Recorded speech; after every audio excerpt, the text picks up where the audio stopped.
warahmatullahi wabarakatuh. Mohon izin perkenalkan, nama saya Dimastia, Prodi Ilmu Pemerintahan Universitas Jakarta.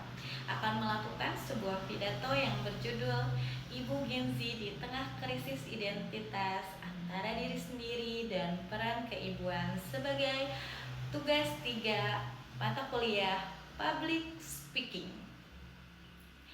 Selamat pagi dan salam sejahtera untuk kita semua. Hadirin yang saya hormati, ibu-ibu Gen Z, ibu-ibu muda.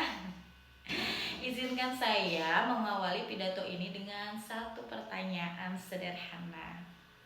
Seandainya seorang ibu muda hari ini menangis dalam diam, apakah masih sempat melihatnya di tengah hiruk-pikuk media sosial yang terus bergulir tanpa henti?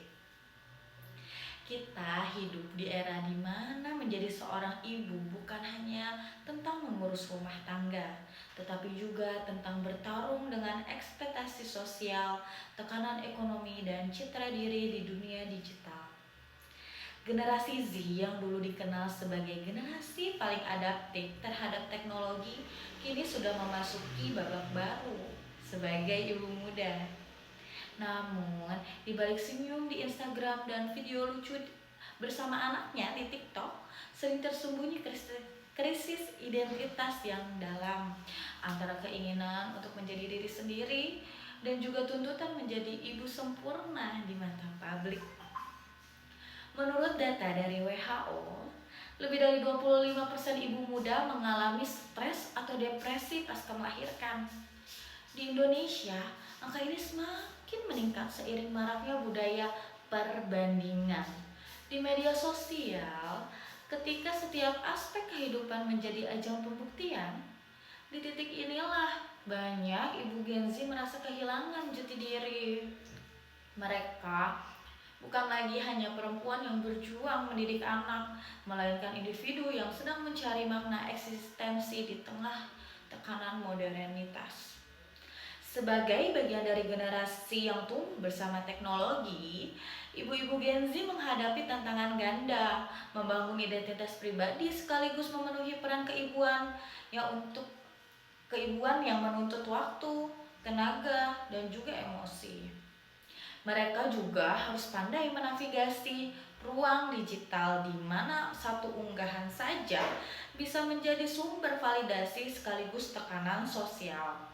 Menurut saya, inilah wajah baru dari perjuangan perempuan modern, perjuangan yang tidak hanya fisik tetapi juga psikologi dan emosional. Namun bukan berarti krisis ini tidak bisa diatasi. Solusinya terletak pada dukungan sosial dan pemahaman kolektif. Lingkungan keluarga, pasangan, dan masyarakat harus berhenti menilai peran keibuan berdasarkan standar sempurna. Pemerintah dan lembaga sosial pun perlu menyediakan ruang dialog dan edukasi tentang kesehatan mental ibu muda.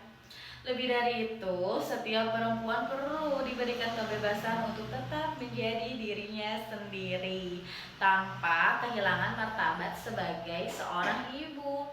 Karena pada dasarnya, ibu yang bahagia adalah pondasi dari keluarga yang sehat dan juga generasi yang kuat. Hadirin yang saya muliakan, menjadi ibu di era digital bukanlah perkara mudah. Di balik setiap unggahan yang tampak sempurna, ada air mata yang tertahan, ada kelelahan yang tidak selalu terlihat, dan ada perjuangan untuk tetap menjadi diri sendiri. Maka dari itu, marilah kita berhenti mengukur perempuan dari citra ideal yang tidak realistis. Mari kita mulai menghargai perjuangan ibu Gen Z, mereka yang sedang menyeimbangkan dua dunia keibuan dan dunia eksistensi pribadi. Sebagai penutup, izinkan saya mengutip kata-kata dari Maya Angelou.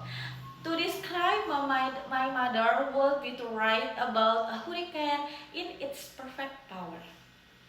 Seorang ibu bukanlah sosok yang lemah, tetapi kekuatan yang besar menjaga peradaban agar tetap berdiri. Semoga kita semua dapat menjadi bagian lingkungan yang menumbuhkan, bukan menghakimi, mendengarkan, juga menuntut. Akhir kata saya ucapkan mohon maaf apabila ada kata-kata yang kurang berkenan.